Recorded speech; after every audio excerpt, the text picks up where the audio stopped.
This full moon is highlighting something many high-capacity leaders quietly carry. The moment when pushing harder stops working. Not because you've lost discipline, not because you've lost capability, but because the system itself is asking for a different level of clarity. And for many mission-driven leaders right now, that edge is getting very real. One of the biggest hesitations I see with senior leaders is this. If I slow down, if I question the pace, if I stop holding everything together, something will fall apart. And honestly, that fear makes sense, especially in environments with donor pressure, partnership complexity, internal political dynamics, and urgent program timelines. You learned to survive by increasing your capacity. But here's the truth. Overextension is often a signal, not a strategy. I remember very clearly when this hit me in my own leadership. During my time working with the African Leadership Group, I was seconded to help build new on-the-ground teams in my location. On paper, the strategy was ambitious and exciting, but operationally, there was a resource gap, a major one. Leaders were talking about scale and urgency, but the actual execution support, funding, team bandwidth, decision clarity wasn't fully there yet. So what happened in the system was predictable. More strategy meetings, more urgency conversations, more pressure on the people closest to the work, including me. And I could feel it in my body.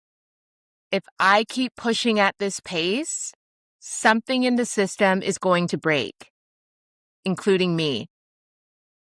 And that moment matters because that is often the exact threshold where real leadership evolution begins. What I now see across executives, nonprofit directors, and founders is that this pattern is incredibly common in donor-funded environments, cross-functional partnerships, and fast-scaling mission teams. The most emotionally intelligent leaders often become the shock absorbers of under-resourced systems.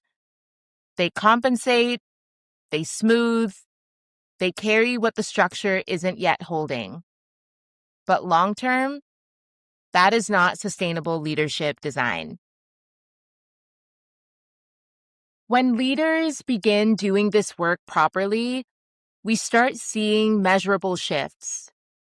In recent leadership cohorts and live sessions, I've watched leaders move from constant urgency loops, decision fatigue, and quiet relational strain into cleaner strategic prioritization, clearer partnership boundaries, and more sustainable team pacing. Not because they worked harder, because they finally saw where clarity and not effort was required.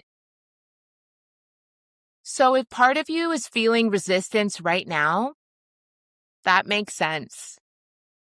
Letting go of overfunctioning can feel risky, especially if you've been the reliable one, the steady one, the one who makes things work behind the scenes. But this full moon is asking a more powerful leadership question. Where is your extra effort compensating for missing clarity? Because the next level of your leadership will not come from more endurance, more emotional labor, more quiet overextension. It will come from structural clarity. So this is exactly why I created the Clarity and Power Reset. It is designed specifically for high-capacity, mission-driven leaders who are ready to reduce hidden leadership friction, sharpen their decision clarity, create sustainable growth rhythms, and stop carrying what the system should hold. Inside the reset, we work directly on the patterns that keep strong leaders overextended, especially in complex stakeholder environments. If this reflection is hitting close to home, then this is your next aligned step. Join the Clarity and Power Reset. The link will be below.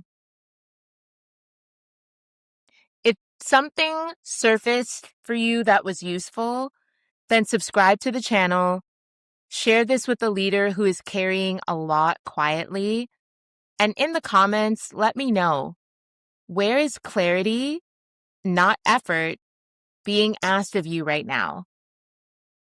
Because your awareness is part of your leadership infrastructure. I'll see you in the next Executive Intuition cycle.